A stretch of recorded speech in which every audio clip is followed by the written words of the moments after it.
ডাম্পারের চাকায় পিষ্ট হয়ে মৃত্যু হল ২ যুবকের, আহত ১। আজ সন্ধ্যায় সদাইপুর থানার বাঁধেরশোল মোড়ের কাছে রানীগঞ্জ মোরগ্রাম ১৪ নম্বর জাতীয় সড়কে ডাম্পারের চাকায় পিষ্ট হয়ে মৃত্যু হল ২ যুবকের এবং আহত ১ জন। মৃত ২ যুবক ছোটু আহমেদ ও সুরজ আহমেদ এবং আহত আশিস বাউরি। তাদের প্রত্যেকেরই বাড়ি দুবরাজপুর থানার খণ্ডগ্রামে। পেশায় তারা ৩ জনই লরি চালক।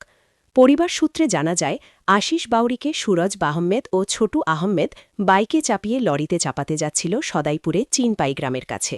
কিন্তু বাঁধেরশোল মোড়ের কাছে ৩ চাকার ভ্যানকে পেছন থেকে ধাক্কা মারে একটি ডাম্পার।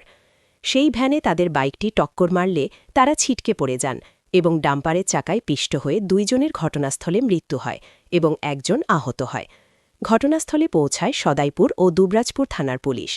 মৃতদের এবং আহতকে সিউড়ি সুপার স্পেশালিটি হাসপাতালে পাঠানো হয়। ঘাতক ডাম্পারটিকে আটক করেছে সদাইপুর থানা পুলিশ। একজনের নাম হচ্ছে সুরজ আর একজনের নাম হচ্ছে আশিস। আচ্ছা, কারা মারা গেছে?